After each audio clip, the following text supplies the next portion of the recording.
আসসালামু আলাইকুম বন্ধু বান্ধবীগণ, আশা করছি আপনারা সবাই ভালো আছেন। আলহামদুলিল্লাহ আমরা অনেক বেশি ভালো আছি। নতুন আরেকটা রেসিপি নিয়ে আপনাদের মাঝে হাজির হয়ে গেলাম। আশা করছি আজকের রেসিপিটা আপনাদের ভালো লাগবে। তো ভিডিওটা না টেনে শেষ পর্যন্ত দেখতে থাকুন। আমি আজ কাঁচা কলার খোসা ভর্তা করব। এর জন্য 6টা কাঁচা কলার খোসা ছাড়িয়ে নিয়েছি। আমি যতটুকু সম্ভব হয়েছে পাতলা করে খোসাটা ছাড়িয়ে নিয়েছি। আপনারাও পাতলা করে ছাড়িয়ে নেওয়ার ট্রাই করবেন, তাহলে কিন্তু ভর্তাটা বেশি মজার হবে। আমি চুলায় একটা প্যান বসিয়ে দিয়েছি, আর প্যানের মাঝে সবটুকু খোসা দিয়ে দিব সামান্য পরিমাণে পানি। এতেই কিন্তু খোসাটা খুব ভালোভাবে সিদ্ধ হয়ে যাবে। দিয়ে দিব স্বাদ মতো লবণ, আপনারা আপনাদের টেস্ট অনুযায়ী দিয়ে নেবেন। এখন আমি নেড়েচেড়ে সবগুলো উপকরণ খুব ভালোভাবে মিশিয়ে নিচ্ছি, আর ঢাকনা দিয়ে সিদ্ধ করে নিব 5 মিনিট। এ পর্যায়ে কিন্তু চুলার আঁচটা বাড়ানো যাবে না। ঠিক 5 মিনিট পরে আমি ঢাকনাটা তুলে নিয়েছি। এখন আমি নেড়েচেড়ে পানিটা শুকিয়ে নিব। খোসাটা কিন্তু একদম কমপ্লিটভাবে কুক হয়ে গেছে, যে দেখুন একদম খুব ভালোভাবে কুক হয়ে গেছে। আমি প্যানের মাঝে দিয়ে দিব কিছুটা চিংড়ি মাছ। চিংড়ি মাছটা কিন্তু অপশনাল, আপনারা চাইলে নাও দিতে পারেন, তবে দিলে টেস্টটা কিন্তু বেশি ভালো আসে। আমি চিংড়ি মাছটা টেলে নিচ্ছি। টেলে নেওয়া হয়ে গেলে এখানে টেলে নেব কিছুটা শুকনো মরিচ। আর শুকনো মরিচটা আমি একদম কালো করে টেলে নিব না, জাস্ট লাল লাল থাকা অবস্থায় তুলে নেব। এতে কিন্তু ভর্তার কালারটা খুব সুন্দর আসবে। এরপর যা দিয়ে দেব সামান্য পরিমাণে সরিষার তেল, আর দিয়ে দেব কিছুটা আস্ত জিরা। আমি জিরাটা এখানে টেলে নিব।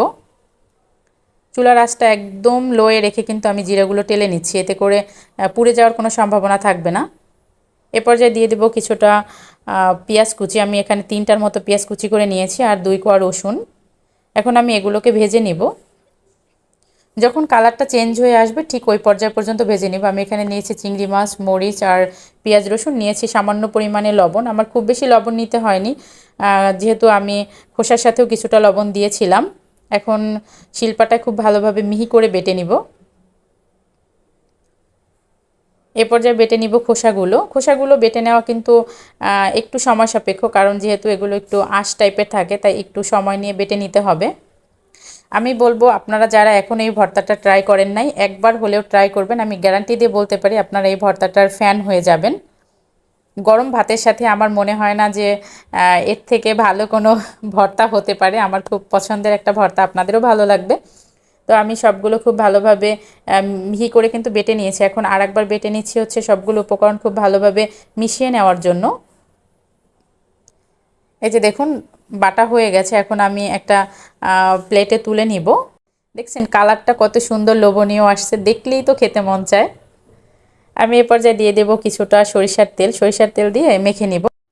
আমার ভর্তা কিন্তু একদমই রেডি। জাস্ট এখন কিছুই করতে হবে না, আমি একটু গোল গোল শেপ দিয়ে নিচ্ছি। গরম ভাতের সাথে 1 পিস লেবু হলে কিন্তু যথেষ্ট, এর বেশি কিচ্ছু দরকার হবে না। তো আশা করছি আজকের ভিডিওটা আপনাদের ভালো লাগছে। ভালো লাগলে কিন্তু লাইক কমেন্ট শেয়ার করতে ভুলবেন না। আর আমার ইউটিউব চ্যানেলটি এখনও যে সাবস্ক্রাইব করেননি, সাবস্ক্রাইব করে দিবেন। আর দেখা হবে অন্য নতুন কোনো ভিডিওতে। এ পর্যন্ত সবাই ভালো থাকুন, সুস্থ থাকুন। আল্লাহ হাফেজ।